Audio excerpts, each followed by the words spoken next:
Morning, everyone.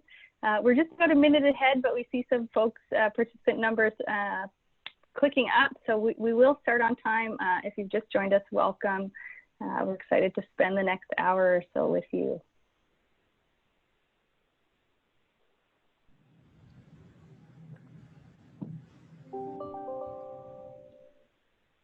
And I will just remind the panelists, maybe let's all mute ourselves when we're not talking. And if you don't mind turning your phone notifications off and your computer email notifications off, those always just stress us out anyway, so.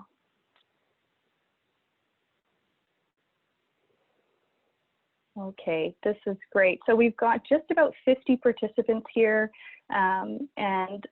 let's get started. So my name is Shauna Lawson. I'm the Director of Research and Social Innovation at PacificSport, British Columbia. I'll be acting as the moderator today during this town hall, and really thrilled to be hosting this town hall in partnership with PacificSport Okanagan.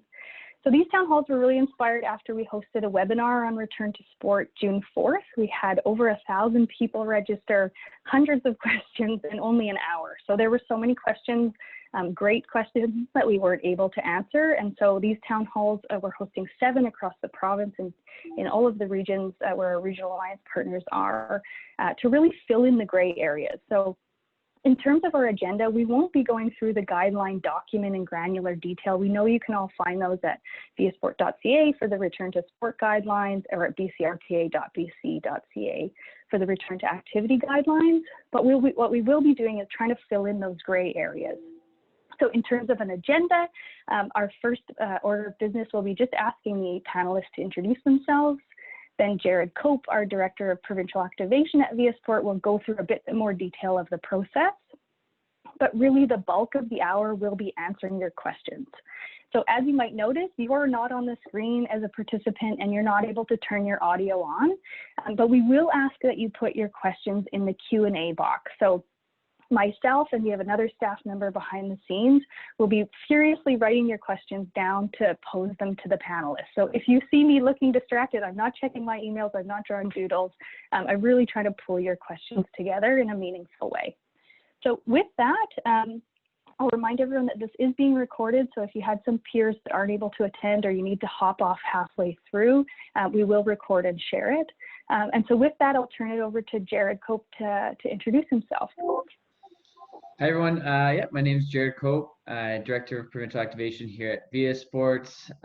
Really happy that you're able to join us. If you've heard my voice before, I'm sorry that you have to hear it again. But I hope that there is more clarity that we can bring to you today around return to sport, and now there's updated information all the time and answers that we can provide a little bit more clarity on, and so that's what my hope is for today. Great. Shauna, do you want to go next? Sure. Hi, everyone. My name is Shauna Taylor. I'm the Executive Director of PacificSport Okanagan, your regional sports center for the Okanagan Valley. I'm really excited that we had our 3 major municipalities attending here with us today. And it's really important that we're all on the same page and try to share as much of this really credible information and communication across the Okanagan. So thanks so much to PacificSport for joining us, and thanks to Vernon Penticton and Kelowna Recreation departments as well. Maybe I'll throw the baton now. I'll throw it to the South Okanagan and let Kelsey do the introduction. Thanks, Shauna. Yes, I'm Kelsey Johnson, the Recreation Business Supervisor with the City of Penticton. Thrilled to be here, part of this group. PacificSport and Pacific Sport Okanagan have been instrumental in moving us forward here. So happy to be jumping on the call and getting our groups back to sport as safely as possible. Awesome. Thanks so much, Kelsey. Doug, do you want to go next? Sure. Hello, everyone. I'm Doug Nicholas. I'm the Sport and Event Services Manager with the City of Kelowna, and I work with the different LSOs here in our community with the scheduling and operations of sport facilities and working with them on the sport development plans. And so we've been working closely with PacificSport and BCRPA and PacificSport on our reactivation, restart, reopening plans, and are excited to be moving forward now and look forward to working with the LSOs in our community to make it happen. Thanks so much, Doug. And last but not least, Shane. Hi, I'm Shane Wright with the City of Vernon. So I'm also part of Greater Vernon Recreation. So that's Coldstream and regional district areas. So recreation, we do all the bookings for this zone. So even though it's a Coldstream facility, Greater Vernon Recreation takes a booking for it. We have Vernon facilities under our charge as well. So we've been along with Via Sport and PacificSport and BCRPA, just trying to open up our facilities here, developing risk mitigation plans. We've got most of our outdoor spaces open, and we're looking at some indoor spaces right now. So that's it for now. Awesome, thanks so much. It's the light at the end of the tunnel. I think we're all very excited to see things starting to open up a little bit. So what I'll do, just asking folks, so if you want to take the time now to put your questions if you click on Q&A at the bottom, you can enter your questions. I see that Ava has entered one. We'd love to have you enter more, and Jared will spend a little bit of time now bringing us up to speed on everything we know about the return to sport process. Thanks, Shauna. Yeah, and I'm not going to spend a lot of time because we around the actual guidelines, because as Shauna said, they are on our website at viasport.ca, but wanted to update a bit about the process and where we're at now. So Via Sport has released the sector-wide return to sport guidelines a few weeks ago. Those have been what have been used by all of our provincial sport organizations to guide their sport-specific guidelines. So every sport, so volleyball, basketball, to judo, to equestrian, all of those sports have created a sport-specific guideline. That guideline for 38 sports as of this morning have gotten board approval from their provincial sport organization board of directors to implement that plan. So from there, member clubs are able to return to sport based off of those guidelines once they set out and develop at a local level their COVID-19 safety plan that is necessary for all clubs. And their return to sport plan. Now that could be the same document, it could be the same thing, or two separate documents, but at the end of the day, you need a COVID-19 safety plan to return to sport. That then is approved at a local level. So at a local club, once that's approved by your board of directors, you can start returning to sport. If the next caveat, and that's why it's really great that we have the municipal representation on this, if the municipality is operating that facility, so that there's a process there that you need to work together with your municipalities or whoever you're using you're getting your field of play, that group, to make sure that you are all working together in that activity. So again, the process where we're at now. There are sport-specific plans at a provincial sport organization. They're all on our website at viasport.ca. The ones that have been approved by their board of directors at a provincial level. That plan is then used by local clubs to adapt and adopt and get board approval at a local level to then start their return to play based off of the modifications that have been outlined. In relation to the municipalities and their facility use. Okay, thanks, Jared. So we'll move into question and answers now. So we're getting some rolling in, which is great. Thank you so much. And we also have some pre-submitted ones. So we'll start with the pre-submitted, and so please, I'm encouraging you, please plunk your questions in that Q&A box. So the first one is for you, Jared. So every time we hear sort of those daily updates by Bonnie Henry, there's some hints that phase 3 is coming. So maybe what do we know about phase 3 in terms of timing, and what might that mean for return to sport? Yeah, and that is a really good question, and something that's been coming up over the last week, as it's been alluded to that phase 3 is coming. Phase 3 for our province is not in direct connection with the return to sport phases. So on our website, we have a sport activity chart. Actually, I think I'm going to try, it's throwing an audible. Oh, I can't do that. I was going to share screen, but that's okay. The sport activity chart, we have 4 different phases. So from strictest controls, that was from pre May 19th when we went into phase 2. Right now, we are in transition measures. So it says approximately May 19th to September. And then the next phase is progressively loosened. So right now we're in transition measures. And when we go to phase 3 as a province, we're still going to be in transition measures. We are going to be working with the public health office and the province of BC to understand and get more clarity as we progressively loosen. But it's not going to just be a switch where when we are at phase 3 as a province, that we move into the next phase in the sports system. We have to move slow. We have to get this right, and there's a lot of questions that need clarity. So when we transition to phase 3 as a province, that doesn't mean that all of a sudden we're going to be transitioning to the next phase for sport.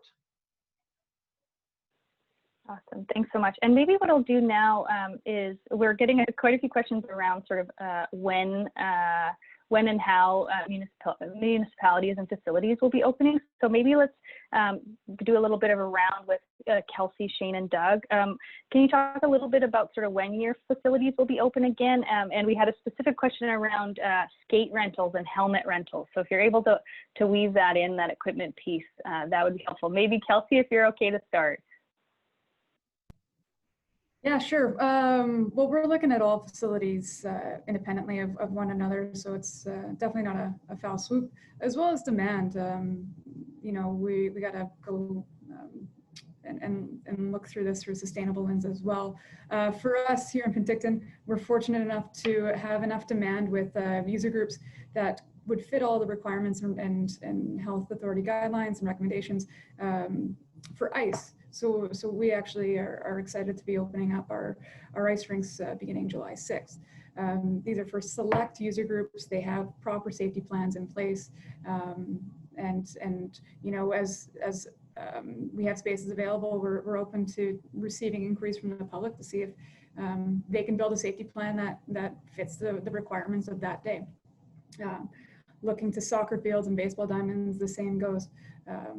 We're working closely with our groups to identify the number of fields we need and what the demand is, and what they can reasonably expect to be doing on the field at the time. As Jared alluded to, the progressively loosen, what does that look like? It's not just opening up the doors and ready to go. So when we look at our outdoor facilities, that's how we're operating. And then, you know, right now it's with the focus being on outdoor is safest, that's our focus. We're not quite looking at other indoor areas yet, but you know, as our community needs and demands those spaces, we'll be looking at it with them and seeing how we can safely do this. That's great, Kelsey. Appreciate it. Yeah, the amount of uncertainty in knowing what the timeline's going to look like and the potential of second wave, it's I don't envy the position that any of you are in at this point, for sure. Doug, do you want to go next in terms of Kelowna? Sure. So many of our outdoor facilities have been are already open. They've been open for some time now for casual use only. But as of June 15th, we opened the door for booking facilities for a July 1st start for many of our outdoor facilities.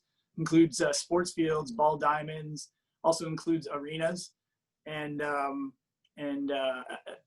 some of the other field facilities that were already open, we're opening up for bookings as well. And so as of June 15th, we started accepting return to sport plans from sport organizations as they work with their provincial sport organizations on developing those.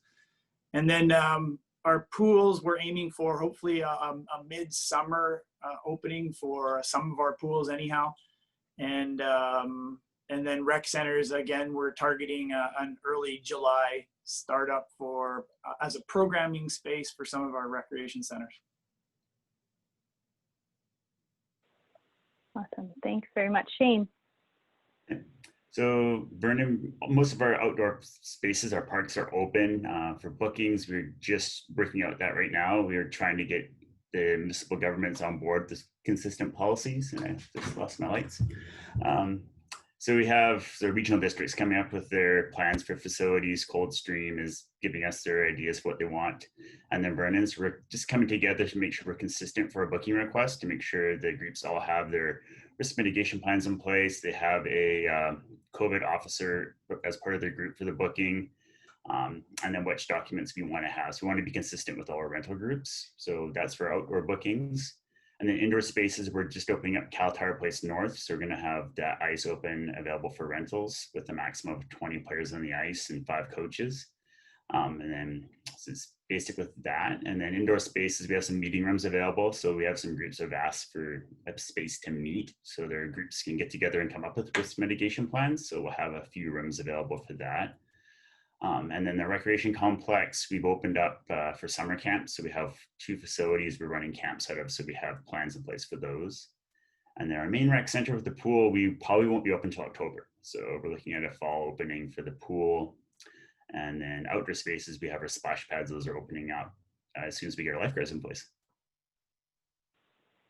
Thanks so much. And Shauna, I don't know, did you want to weigh in terms of your programming, or I know that you're kind of that hub piece, so or the importance of kind of alignment between recreation and sport at this point?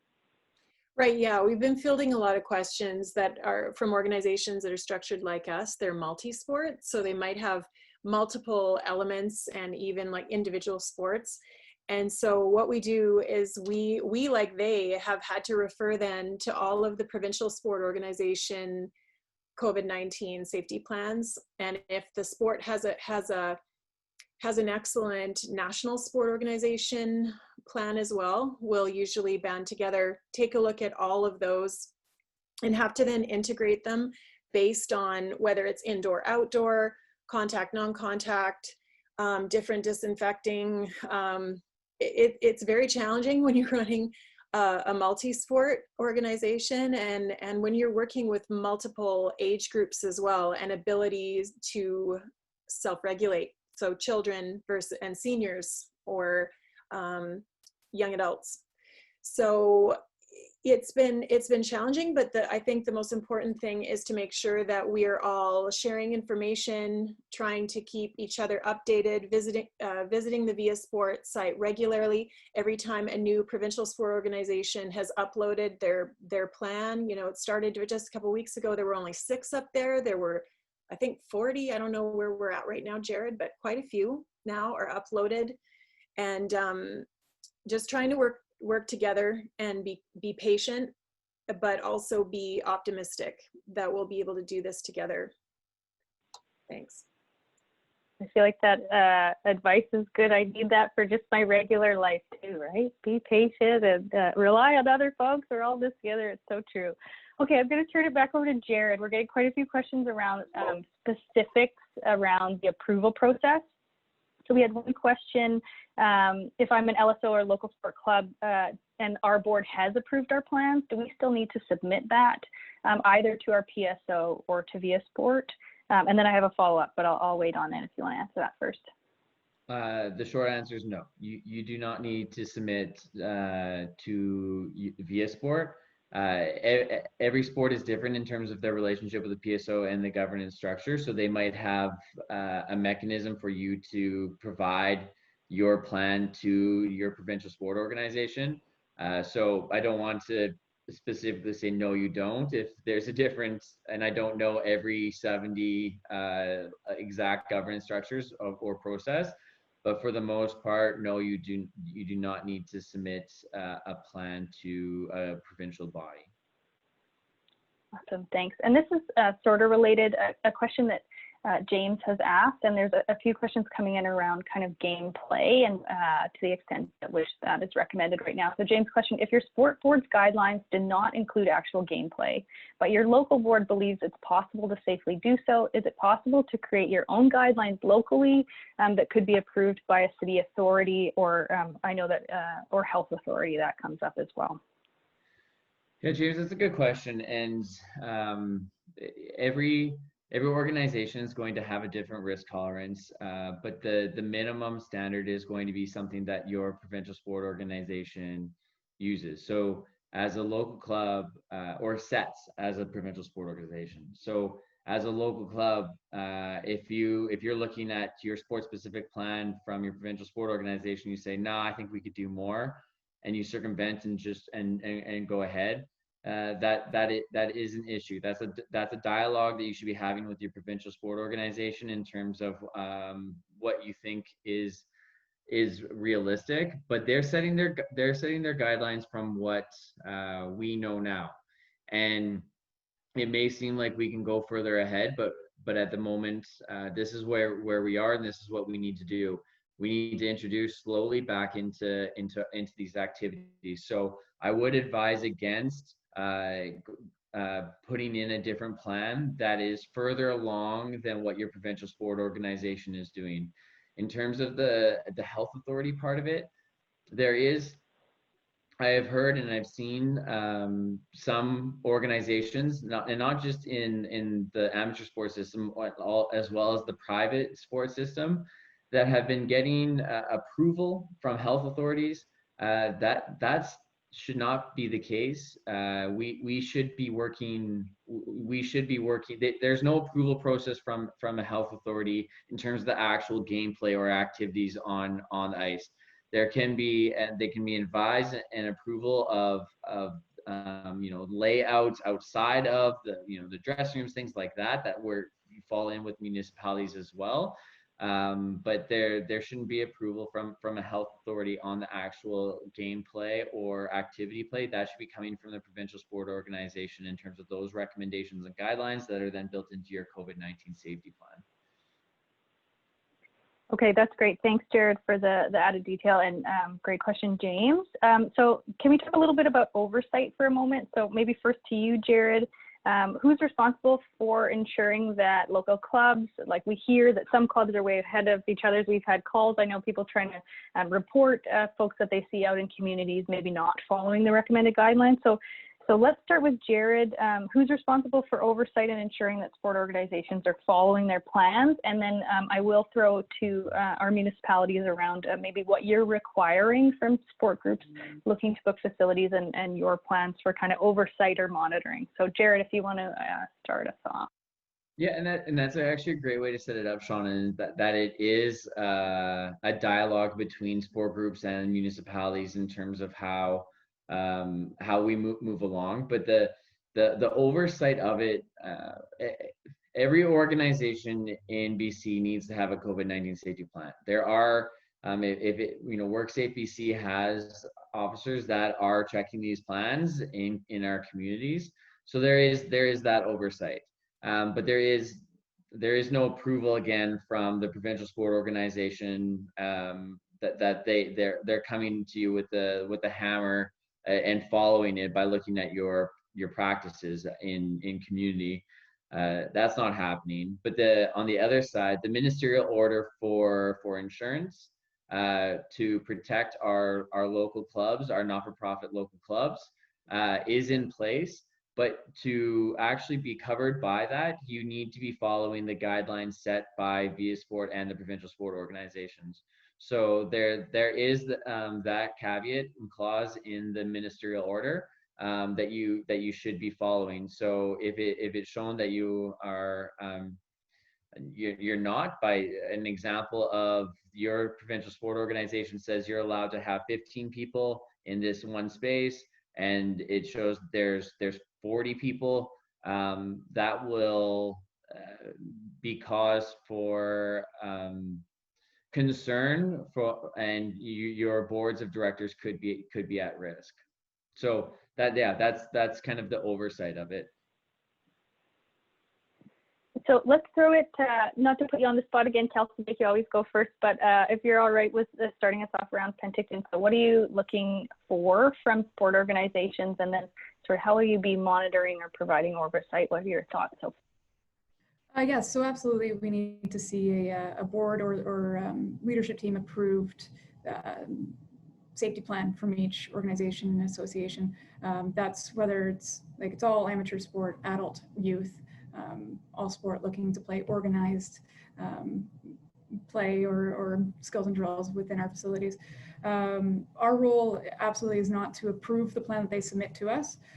We just need to make sure that it's a legitimate plan that's approved by their leadership teams. And then we do a bit of a background check on it. So we'll pull up your PSO and your NSO's guides and make sure that they're well aligned, and that's a legitimate plan that we feel that the organization can effectively act on and roll out. As far as auditing goes, we will be doing that periodically. Mostly it'd be complaint based. So if we get concerned calls from other members of public or staff members throughout the city see some questionable business going on within our facilities, outdoor and indoor, then we'll absolutely follow up on that. Is it a one strike you're out thing? Likely not.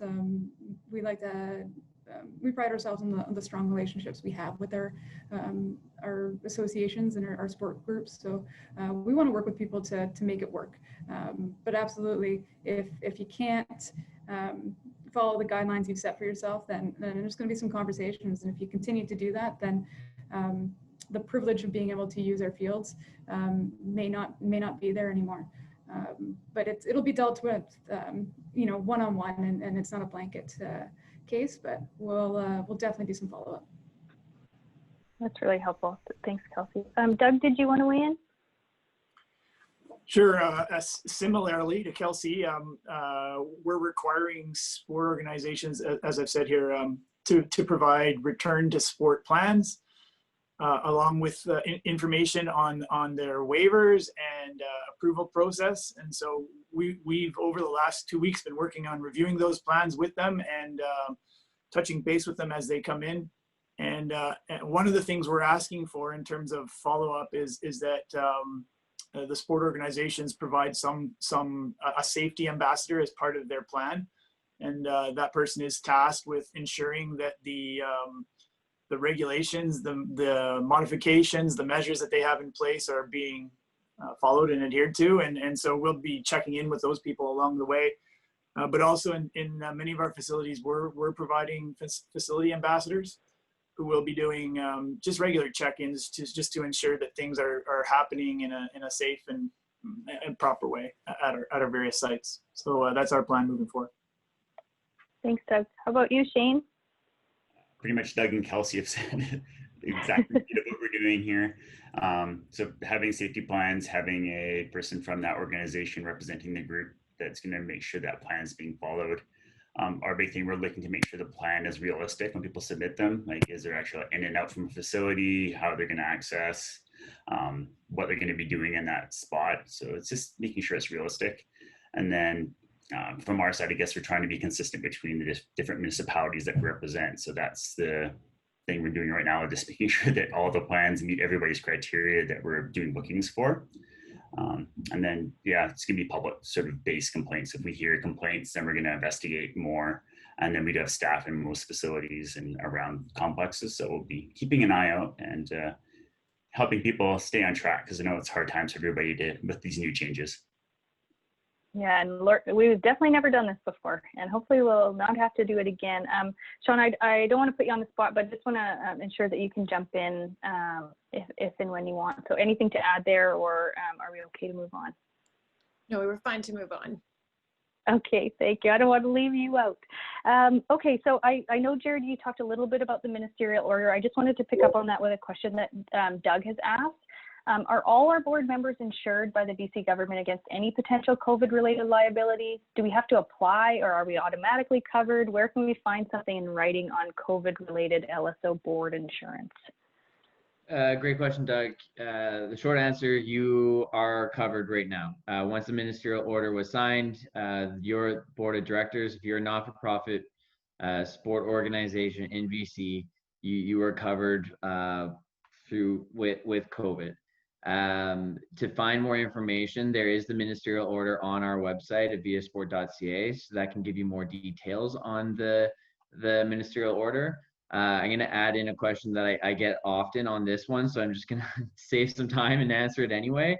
The Emergency Act, it does say that you are covered until the Emergency Act is as it's still going, it can only be extended every 14 days. And so there's a lot of concern about, well, if we're starting to move forward as an organization to start doing these activities, but then we might not be covered 14 days later, what does that mean? There is we just last night there was a new release from the government of BC. So there is a new act that has and I'm actually just going to read it out. There's one part of it.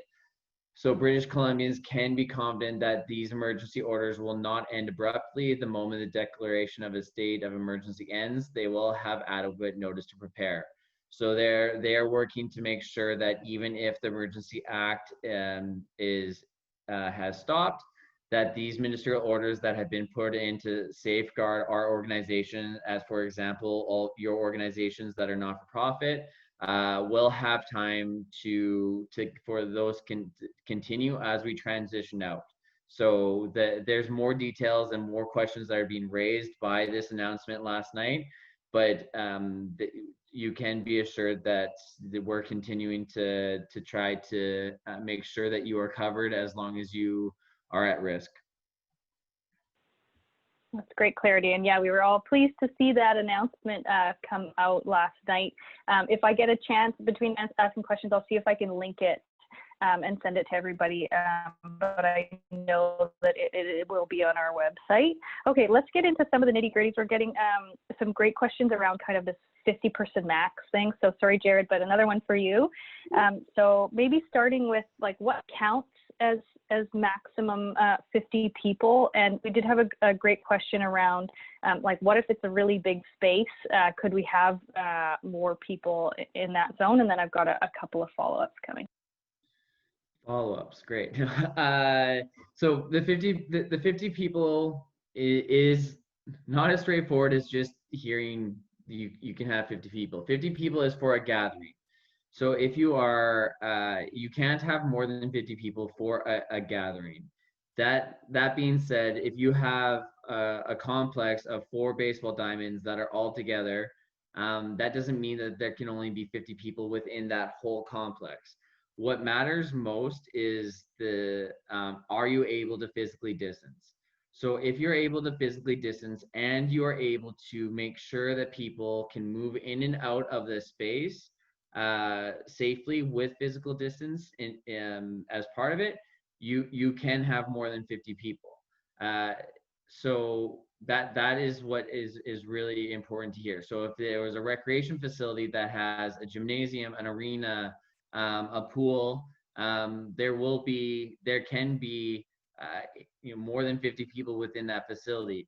But what will need to be really worked out is the flow of people and ensuring that there's physical distance at all times. And if there's areas that are larger, that there's a separate entrance, there's something that's separating, that there could be more than 50 people in either parts of it. But the flow doesn't, so that people can't congregate, say, in a change room where there's a potential of having a lot of people in it. So it's a complex question we think it actually should be simple of thinking about 50 people. Yeah, thanks, Jared. And I think, so Kevin had asked can we do something sort of similar to grocery stores? And it sounds like that was helpful in terms of a facility. There may be 50 or more people in the space as long as physical distancing. So I hope that adds some clarity for you, Kevin. We did have a question regarding sort of related but different. So if my assumption is maybe it's like a softball league where you might play 2 different teams in one night or one evening, is there any concern with that if physical distancing is able to be maintained? Sort of that bubble question. Yeah, and that's a tough one, and I don't want to speak around the provincial sport organizations because all of them will have set their criteria, and so first and foremost, you should be moving along with them. If you are a local club that doesn't have a provincial sport organization, you should still be looking to your sport that resembles it closely. Like that should still be where you go. And you should also be working with your municipalities or the facility operators and seeing their comfort as well. So I can't just say, yeah, that's okay. because there's other places that you should be finding that information. But in a very general sense, we are trying to limit the contact between people. So playing 2 teams in one night, I wouldn't advise right now. That being said, if there's all the measures in place, that there could be potential, but I think we're still too early from that, and that could be in a later part of our transitioning. So for example, Volleyball BC, they released their guidelines. They talked about beach volleyball and that they would want to see a cohort of 3 different teams only play each other right now, because then you can manage the actual outbreaks if one of those individuals has COVID. And it's the same for say a slow pitch team playing a doubleheader. I don't think that should be recommended right now as compared to playing one team and then slow.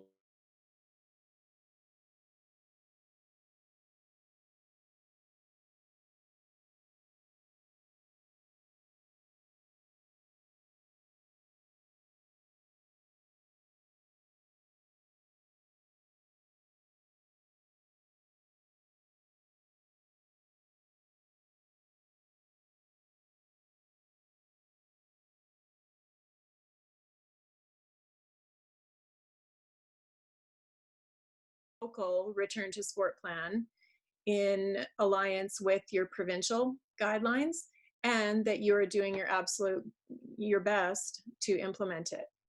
So it's one thing to make the blanket statement, oh great, we're all covered, but the mechanics behind the planning and then the implementation evidence needs to be there. And I know that should come as an obvious, but I don't think it has been obvious, given that we have witnessed all across the Okanagan organizations that have returned back to training, and even some case ad hoc competitions without plans. So no, you would not be covered if you have not done your due diligence to comply with those other pieces. So just really important that we read that order and statement really carefully. Jared, anything you want to build on there? Or should we shift to competitions? Okay, somebody's dog needs a pet, maybe. So let's go drill down a little bit around competition. So we're getting some questions related to is gameplay allowed right now? Are competitions okay? What modifications should we be looking at? So Jared, I know you touched on this a little bit, but any more detail in terms of what competition should look like right now? Yeah, competition should not be a focal point at this time. And saying that, every sport is really different. So the difference between a league play where it's your local tennis club and you go and play a game. Tennis is inherently, you have physical distance. There's not a lot of risk. You're outside for the most part. That's a lot different than playing rugby. So you should be looking to your sport guidelines to see what they're saying in terms of modifications at this point. But for example, one that we're seeing a lot of is the question about hockey. BC hockey they're going to be releasing more documents in the short term, but there shouldn't be competition right now in hockey. We might get there soon, but for right now, we shouldn't be competing. There's too much contact, and yes, there's building in small amounts of times where people can come in contact could be okay, but for the most part, everything we do right now should be around keeping physical distance. So competition should be based off that too. Something like a tennis, more likely. We talk about equestrian. I've been working with them quite a bit. That's built in a physical distance compared to some of the contact sports and ones sports that also share equipment often. Yeah, we are getting some questions around contact sport. So maybe can you be more specific about what contact sport means? And then again, I have some follow-ups. So this is one where we're trying to get clarity from the public health office. We're trying to have really clear guidelines from them of what we should and shouldn't be doing, and we have those into them right now. So I don't have the best black and white answer that I can give, and I wish I did. But for right now, the contact has been defined as when you come into your bubble, that 2-meter bubble. You know, running by someone and you're in that bubble is, you know, if it's done seldomly, that's okay. If you're always coming into the contact of someone, that we should not be doing that right now. So that's how we're defining contact. But as we loosen and we get into these next phases, that definition of contact will change, and that's what we're working on with the public health office to try to define that. And maybe a follow-up, do you know what will be allowed in phase 3? And somebody said that they're hearing some rumors that contact sport will be allowed as of July 15th. Are those just rumors, or is there any truth to that? That's just a rumor. There's nothing been set by a date, and there won't be. Yeah. So we're working with public health office to define some of that, and we will be sharing as quickly as we can. But there's been no date set at all for all of a sudden return of contact sport for phase 3. Again, when phase 3 happens, we don't all of a sudden change over to our next phase as well. We will progressively start to be transitioning and loosening some of these protocols if our communities continue to progress with our community outbreaks. But what that looks like, we're working to get those answers.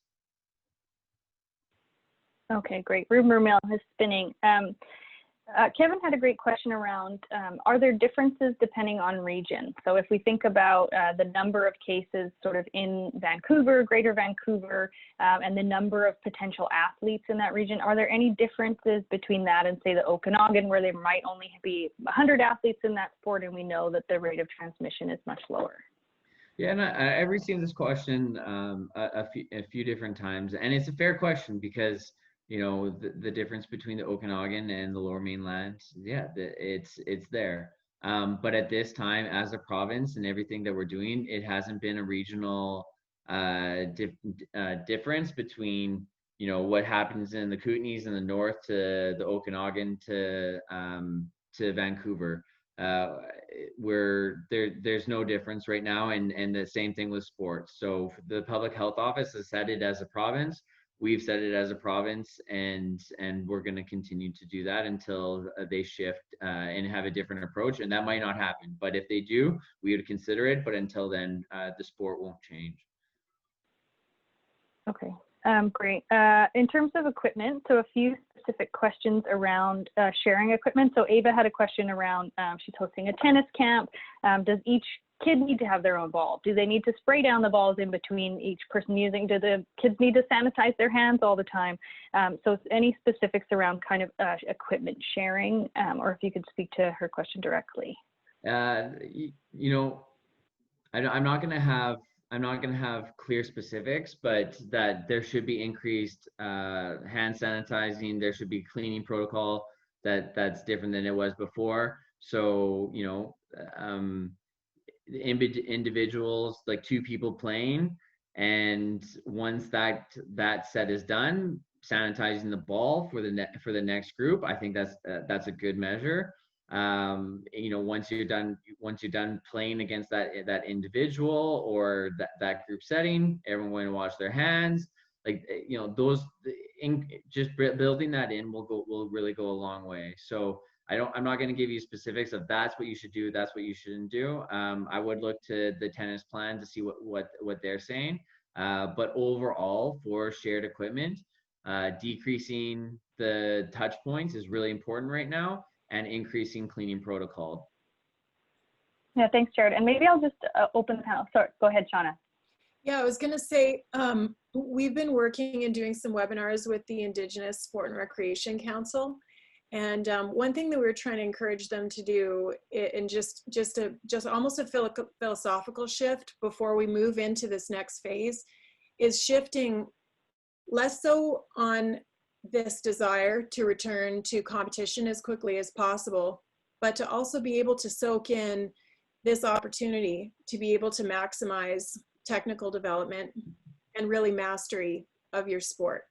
So maximizing those opportunities to practice, to do coach education. Yes, in the cases where you're going to still be sharing balls and equipment for practice, this is something that you still need to adhere to with your plan. But the vast majority of plans, and I'm sure Shauna and Jared have looked at as many as I have, show that it's so much easier to manage those in the practice setting.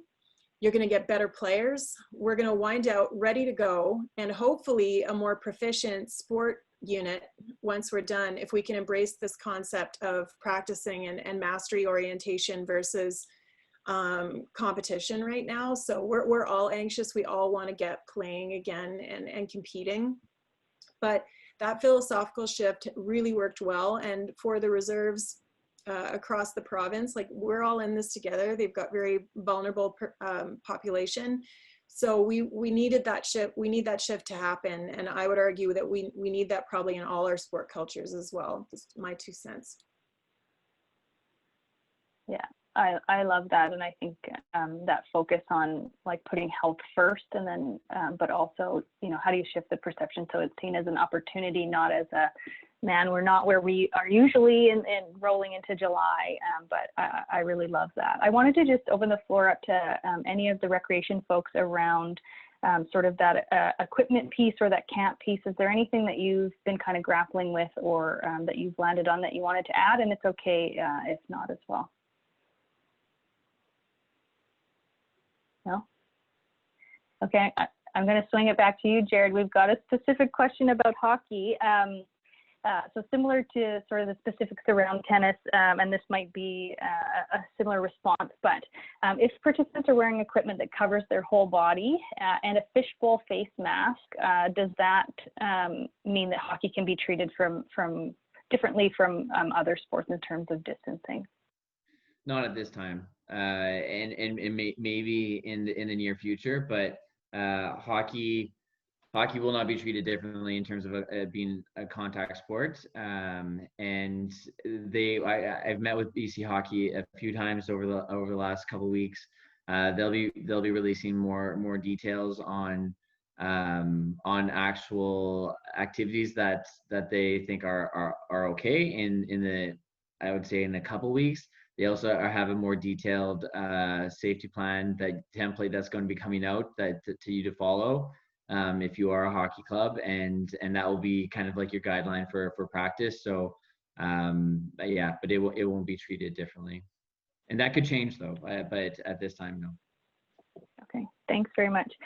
So we did get a couple of questions around kind of more informal leagues, or folks whose sport organization is not affiliated with a provincial sport organization. So what's required of those types of organizations? So I know in a previous webinar we had questions around Quidditch and some of those sports that don't have that provincial body at this time.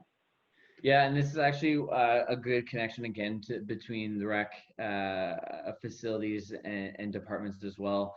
But I worked with BCRPA to develop a COVID-19 safety plan template for the unaffiliated sports. It's going to be released very soon, but there's versions of it out there that are already being used. And so we hope we can equip the rec departments to be able to use this to help build out those plans.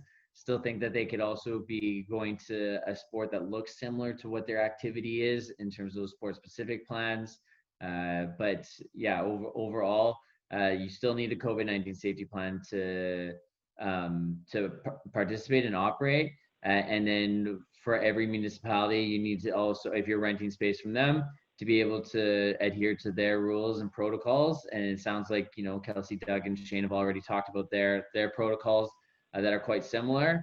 and their ability to support. And same thing with Shauna from PacificSport Okanagan to support building those plans and then moving forward. I don't know if there's anyone else who'd like to add to that. I just wanted to add maybe just there are private facilities, so private arenas, private domes that are also situated across the Okanagan that are working with user groups that also aren't local unique sport organizations affiliated with PSOs. And so they should be following a similar guideline like Jared just said, so that local recreational or sport organization should be deferring or referring to their provincial sport organization of a comparable sport, and they should be developing and implementing those plans, whether they're private or public. This is a public health concern that affects all of us, so no one can practice with impunity simply because they are a private facility.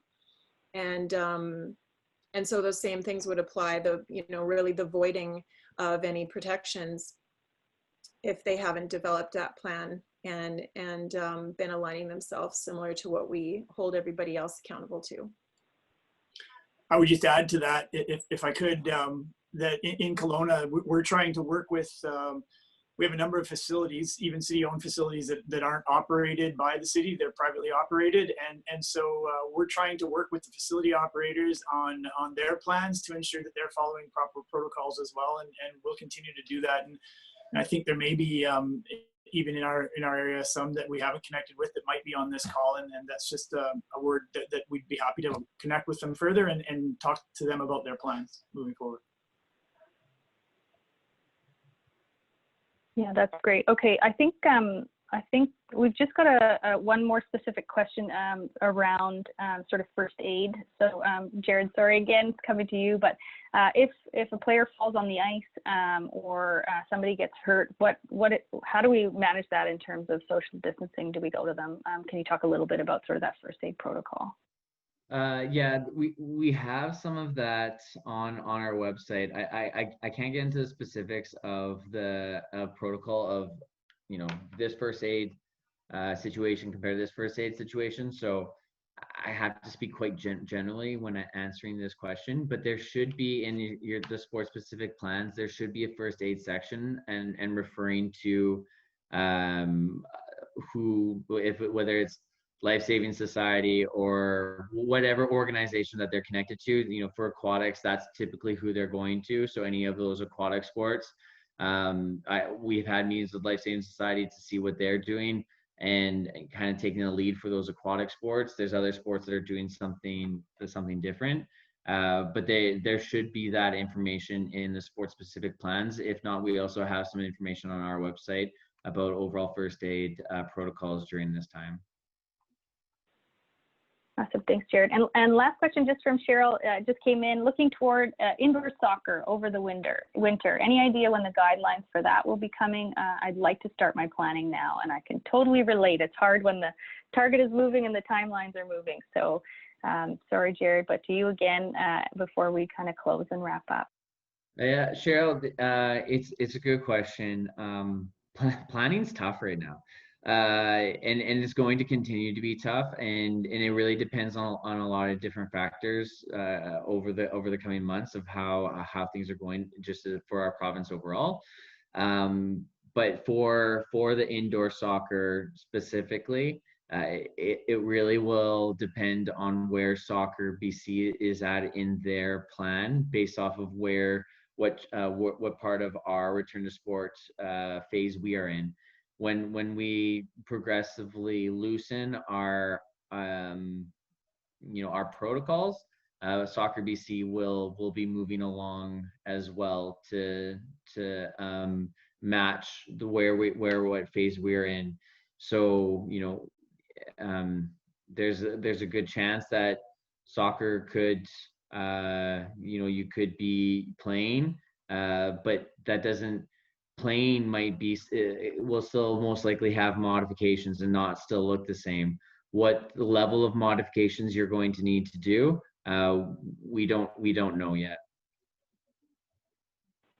Yeah, I wish we had all the answers and all the details, but the reality is, as I said before, we've never been here before, and we hope we'll never be here again. But so just in closing, I do want to give each of the panelists an opportunity to say a final word. But in terms of next steps, thank you so much for all of the questions that you submitted. I hope that we got to all of them, or at least most of them. We are tracking them, and we do update our frequently asked question document, which is on our website, viasport.ca. We update that all the time, and really based on engagements like this. As soon as the webinar closes, you'll be asked to fill out a survey. It takes on average 2 to 4 minutes to fill out. We would love your feedback, but also there's a place in there that if you felt that there was something you either forgot to ask or we didn't answer, please ask it. There, it really does guide sort of where we know that there's gaps in information. So with that, I'll maybe start with you, Shane, just a closing word, and we'll do a bit of a round before we end off. Just thanks a lot for VS Sport for hosting this. Again, it's nice to have people's information and just see what else other questions are out there. And we're all in this together, so well, hopefully we'll find some light at the end of the tunnel here. But thank you a lot. Appreciate that, Shane, and glad you were here as well. How about you, Doug? So yeah, I would echo that. Just thanks to VS Sport, PacificSport for hosting this, but also just to the sport organizations here in Kelowna. That if we haven't already connected, please feel free to reach out to me and to our staff team here just to discuss your sport plan and your plans for return to sport. And we will be happy to work with you and try to get through this, as Shane said, together as we push forward. Yeah, awesome. Thanks, Doug. How about you, Kelsey? Yes, of course. Thank you, VS Sport, PacificSport Okanagan, for hosting this and all the work that's been done leading up to this point, to this day. It's been such a collective effort, and really appreciate the leadership that's been provided. Absolutely, as the others mentioned here, some of the information can be overwhelming, and it is continually updated. But for those in Penticton in the region, absolutely feel free to reach out to us. We're in this with you, and we want to get through this together, and we want to help you and your members get out and get active. So we're here to support that, and we're here to help kind of decipher some of this and work through this together. So again, last thank you, but really appreciate the work. Oh, thank you, Kelsey. I promise I didn't say closing word to everyone so you can thank us. That was not the intent, but we appreciate it. Shauna, we'll go to you, and I'll leave the last word for Jared. Sure. Well, thank you again to VS Sport, and of course all our municipal partners. They're amazing. And just for those of you that are listening that are parents or your participants, coaches, local sport orgs, do not hesitate to reach out to our amazing recreation and municipal partners. They really mean it when they say that we are in this together. We feel the same way at PacificSport. And while we can't necessarily help with some of those same facility specific questions, if it comes to things like implementation or changing that culture shift that I alluded to earlier, to being able to see this as an opportunity and other places that you can develop your coaches or your athletes, mental skills, webinars, other alternative support, we would really love to hear from you. I just saw another great question from Special O come in. So please, Susan, reach out to us. We'd love to help you for athletes with differing abilities. So thanks to everyone, especially VS Sport. Oh, I'm next. I just want to, there's the last question I can quickly answer of the return sport plans and WorkSafe. We adopted the WorkSafe template for the COVID-19 safety plan in our template for sport. So they are one and the same in terms of having a COVID-19 safety plan, so that, if you one plan will suffice.